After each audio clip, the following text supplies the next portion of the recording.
Bonjour, donc Noémie Poise, Rhône-Alpes Énergie Environnement, qui est l'agence régionale de l'énergie et de l'environnement en Auvergne-Rhône-Alpes. Donc on travaille sur des missions d'accompagnement de projets ou de centres de ressources auprès principalement des collectivités régionales. Donc là je vais vous présenter un petit retour d'expérience sur la démarche des centrales villageoises. Qui a été une expérimentation un peu pilote entre 2010 et 2015 et qui est aujourd'hui en phase, on va dire, d'essaimage et de reproduction sur les territoires engagés dans la transition énergétique qui s'y intéressent. Attends, je vais me décaler un peu, comme ça je verrai ce que je dis. Alors, ensuite, tu peux y aller. Ouais. Donc, en fait, pour vous expliquer un petit peu l'historique du projet, donc en 2010, on va dire, il y avait un tarif d'achat du photovoltaïque très incitatif avec beaucoup de démarchage des opérateurs privés auprès des collectivités rurales, notamment des collectivités des parcs naturels régionaux. Il y a un projet qui a fait un peu polémique dans le parc du Vercors parce qu'il y avait un projet de défrichage de forêt qui était important et puis auquel, on va dire, la population locale s'est un peu opposée, ainsi que les élus. Et donc, ça, c'était un peu le point de départ de la réflexion entre Rhône-Alpes Énergie Environnement et les parcs naturels régionaux pour réfléchir à d'autres façons de développer les projets de production d'énergie renouvelable. Donc, en cherchant à développer des projets qui soient plus intégrés dans le paysage, plus proches de la population locale et puis qui bénéficient également économiquement à cette population. Donc on a monté un programme avec des financements régionaux et européens et puis on a décidé en fait d'essayer de développer quelque chose directement en le testant in situ, donc avec 8 territoires pilotes qu'on a identifiés dans 5 parcs naturels régionaux qui sont le parc des Bauges, des Monts d'Ardèche, du Pilat, du Vercors et puis des Baronnies provençales qui était à l'époque un projet de parc à cheval sur PACA et Rhône-Alpes. Et donc, en fait, sur ces territoires, il n'y avait aucune demande citoyenne. C'était bien uniquement des territoires dont les élus étaient intéressés pour travailler avec nous, sachant qu'on ne savait pas du tout où on allait, qu'on leur a juste dit, en gros, on voudrait faire un truc différent, mais on ne sait pas trop quoi. Donc, avec ce programme de soutien, on a pu financer pas mal de réunions d'animation locale, de réunions publiques. Enfin, en gros, l'objectif, c'était de mobiliser les gens localement pour constituer des groupes un petit peu noyau dur. Et puis pour également travailler sur l'émergence de premiers projets photovoltaïques dans ces territoires. En parallèle, à Rhône-Alpes Énergie, on a développé un peu toute la partie plutôt ingénierie juridique financière pour travailler sur un modèle. Et puis progressivement, on a abouti à dire qu'il faudrait, le plus adapté serait de constituer des sociétés locales dont les actionnaires seraient des citoyens, des entreprises, des associations. En fait, l'ensemble des acteurs locaux seraient les actionnaires de ces sociétés. Qui seraient en gros les outils de développement des énergies renouvelables sur les territoires en question. Voilà, donc, en fait, les centrales villageoises aujourd'hui, ce sont des outils au service des territoires qui réunissent l'ensemble des acteurs locaux pour développer les énergies renouvelables dans le temps, en fait. Voilà, donc on a démarré par le photovoltaïque parce que c'est effectivement une technologie qui est plus rapide à installer que d'autres, qui est visible et qui est également plus proche des habitants. Donc voilà, c'est plus parlant. Mais l'objet social de ces sociétés locales centrales villageoises, c'est vraiment de développer toutes les énergies renouvelables et également de réaliser des actions de maîtrise de l'énergie sur leur territoire. Ce qu'on appelle territoire, ce sont des territoires qui ont un projet, qui ont des objectifs énergétiques. Ce n'est pas une commune seule. Ça peut être un groupement de communes, une intercommunalité, voilà, un projet qui est cohérent d'un point de vue du bassin de vie économique, du point de vue des objectifs énergétiques, et puis qui a envie de travailler ensemble pour développer ces projets. Oui, donc après, on a eu quand même un temps assez long d'émergence de ces groupes locaux. Une fois qu'à Rhône-Alpes Énergie, on a mis au point un petit peu ce modèle de société locale, on l'a rediffusé dans les territoires qui se le sont appropriés, qui ont travaillé sur les statuts types, notamment des sociétés, et qui ont ensuite progressivement créé les sociétés locales centrales villageoises, la première ayant vu le jour fin 2012 en Gervanne dans le Vercors. Et puis ensuite, au niveau des projets photovoltaïques, pareil, on a eu un développement technique qui s'est principalement fait grâce à des bureaux d'études qui étaient assistants à maîtrise d'ouvrage. Et puis le premier projet a été mis en service donc, dans le Pilat en août 2014, sachant que les projets photovoltaïques dont je parle, ce sont des groupements d'installations. Ce n'est pas une installation photovoltaïque, c'est à chaque fois une dizaine d'installations en toiture. Tout simplement parce qu'il y a un effet d'échelle et une mutualisation des coûts qui s'opèrent et qui permettent une viabilité économique lorsqu'on est sur un groupement d'installations.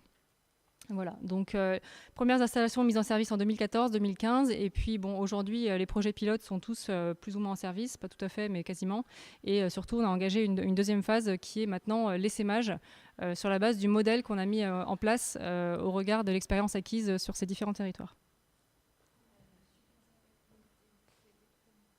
Pardon.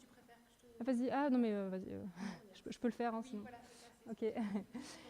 Donc ce fameux modèle, il fonctionne comme ça, c'est-à-dire qu'en fait on a des sociétés locales qui sont sous format de SAS ou de SIC. Encore une fois, les statuts de ces sociétés sont des statuts types, donc il y a des choses qu'on ne peut pas changer. Typiquement, ce sont des gouvernances coopératives ou semi-coopératives. Le siège social de la société est sur le territoire. Enfin, il y a des choses comme ça qui sont écrites un peu en dur, un peu des garde-fous, on va dire. Par contre, il y a aussi quand même une grosse souplesse d'adaptation de la part des territoires qui donc peuvent s'approprier ces statuts types et puis les adapter donc à leurs besoins. Ces sociétés locales, elles ont pour actionnaires donc des citoyens, mais pas que. C'est aussi beaucoup des entreprises, des associations. En fait, vraiment, tout le monde est invité localement à participer à ces sociétés.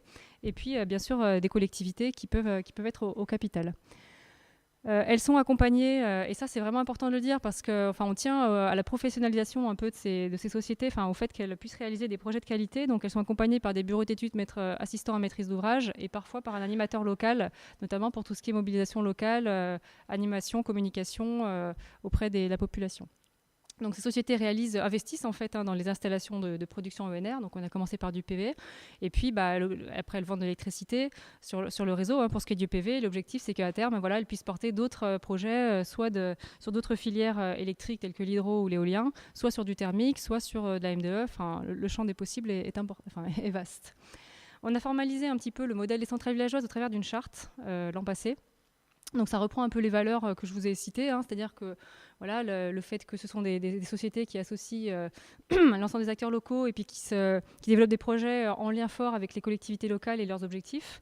Ce sont des sociétés qui essayent de participer au développement économique local des territoires, notamment du fait que, par exemple, sur les photovoltaïques, tous les projets qui sont actuellement en service, on fait appel à des sociétés d'installation ou de charpente qui étaient du territoire proche, on va dire. On a eu un gros volet sur l'intégration au paysage dans les sites pilotes. On a beaucoup travaillé sur cet aspect-là, puisqu'on était en zone de parc avec des exigences fortes. Et donc parfois, effectivement, ça se fait un peu au détriment de la rentabilité économique, mais c'était vraiment important pour nous d'avoir des installations qui soient intégrées architecturalement et paysagèrement. Et puis également des exigences de qualité, donc en termes de maintenance des installations, de monitoring, de bureaux d'études assistants à maîtrise d'ouvrage, c'est d'assurance, c'est des choses, des points de passage un petit peu obligés auxquels on tient pour que justement on puisse faire la démonstration que les projets peuvent être portés par des citoyens et des collectivités, mais aussi à de très bonne qualité et bien fonctionner. C'est pas toujours évident dans tous les esprits. Donc après cette démarche, elle fonctionne aussi grâce à une mutualisation intercentrale villageoise.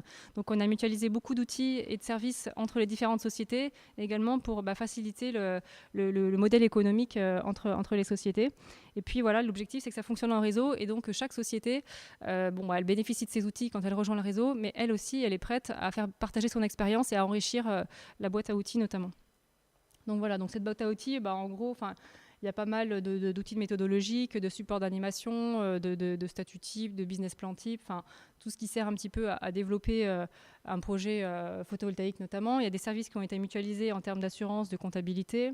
Donc tout ça fait en sorte qu'on essaye d'avoir des projets qui soient facilités dans leur reproduction. Et on a pu le tester notamment sur le premier site à avoir essaimé, qui se trouve dans le parc naturel régional du Queyras, et qui est le premier à avoir fait l'exercice d'utiliser les outils pour un projet qui ne faisait pas partie des 8 premiers sites pilotes, et donc qui a mis 18 mois pour réaliser ses 10 installations PV. Donc c'est vraiment la preuve que ça allait beaucoup plus vite que sur les territoires pilotes, donc on est assez content. Mais c'est parce qu'ils ont eu pas beaucoup de difficultés de terrain aussi, il faut le dire, parce que je voulais faire un petit retour d'expérience là-dessus. Sur les centrales villageoises, on a pas mal de difficultés par rapport à tout ce qui est connexion au réseau électrique. On est en territoire rural, avec des réseaux qui ne sont pas forcément adaptés à une production parfois d'installations très rapprochées sur un même départ. Et du coup, c'est vrai que ça a été une des causes principales d'abandon de certains projets d'installation photovoltaïque. Cette difficulté-là, on essaye d'avancer dessus en lançant justement un projet de smart grid en milieu rural. On a un projet qui s'appelle SMAP, qui est adossé à la production photovoltaïque qu'on a dans le Pilat. Et justement, c'est un projet qui est copiloté entre Enedis et RA2E avec 8 autres partenaires, où on cherche justement à travailler sur des solutions plus dynamiques d'intégration des ENR au réseau électrique. Ça, c'est un petit aparté, mais pour dire qu'on continue à essayer de travailler sur la question sur la base des centrales villageoises. Intégration paysagère, donc voilà, un point important. On a eu des difficultés, mais on est quand même content d'avoir réussi à développer des installations à proximité de sites inscrits ou classés. C'est notamment le cas du Queyras dont je viens de parler, où on a des installations qui sont à Saint-Véran, pour ceux qui connaissent, voilà, qui est un des plus beaux villages de France, avec des bâtiments classés. Voilà, on a des installations à proximité, mais qui sont parfaitement intégrées dans les bardeaux, donc ça se voit vraiment très très peu. Contrainte de communication, un des freins majeurs du développement des centrales villageoises. On est parti sur des tout petits projets en termes de taille, on a moins de 100 kW crête à chaque fois, mais parce qu'en termes de communication, on était limité par tout ce qui est réglementation sur l'offre de titres financiers. Je ne vais pas détailler ce que c'est aujourd'hui, mais grosso modo, ça nous obligeait à communiquer vraiment de façon très limitée. Et donc, on n'était pas sûr de pouvoir lever beaucoup d'épargne à l'époque, ce qui fait qu'on est parti quand même sur des petits projets. La réglementation est en train de changer, ça devrait un petit peu évoluer, mais on est quand même assez prudent avec ça. Et puis le montage bancaire, donc suivant les territoires, on n'a pas toujours eu autant de succès auprès des banques, mais là encore c'est quelque chose de très local, donc on ne peut pas trop savoir à l'avance comment ça va se passer. Et c'est mage en cours, donc on est beaucoup en train de faire des formations, du transfert d'expérience auprès d'autres sites. On a dépassé les parcs naturels régionaux, donc on a maintenant des projets de centrales villageoises qui sont en dehors. Vous trouvez pas mal d'infos sur le site que j'ai mis là. Voilà, donc aujourd'hui en quelques chiffres, on a 18 territoires qui sont impliqués dans des projets de centrales villageoises dans 3 régions différentes qui sont Rhône-Alpes, PACA et Grand Est, voilà, avec les crêtes prières de Dèze qui nous ont rejoints. Plus de 1200 actionnaires qui sont réunis dans les 14 sociétés créées. Donc 6 projets en service, bientôt 9, puisqu'on a 3 qui sont en cours de mise en service. Et qui représente pas beaucoup de puissance pour l'instant, mais avec derrière plus d'1 mégawatt en développement dans les autres territoires. Voilà. Je vous ai mis 2 exemples de centrales villageoises pour vous montrer un petit peu le montage à 2 têtes, là, donc soit en SAS, soit en SIC, pour vous voyez un petit peu le profil voilà, des différentes sociétés. On en a une dans la région de Condrieu, dans le Pilat, donc c'est plutôt beaucoup d'actionnaires avec des petites participations pour un montant de capital social qui est assez faible. Qui a financé donc, la réalisation de 8 installations sur un seul village, 76 kW crête de puissance. Et puis, dans le Val d'Eyrieux, en Ardèche, un montage en SIC SAS, qui est un petit peu innovant, parce qu'à l'époque, c'était la première SIC SAS de France, depuis la loi sur l'économie sociale et solidaire, qui a un peu moins d'associés, donc ils ont pris des participations plus importantes. Il y a aussi une plus grande diversité d'actionnaires dans le Val d'Eyrieux, puisque je crois que les citoyens, ça doit être 50 ou 55% de l'actionnariat. Le reste, c'est des personnes morales, de droit public ou privé. Et puis, eux, ils ont réalisé donc 9 toitures sur 4 villages, donc c'est un petit peu plus éclaté sur le territoire. Voilà, quelques photos. Merci.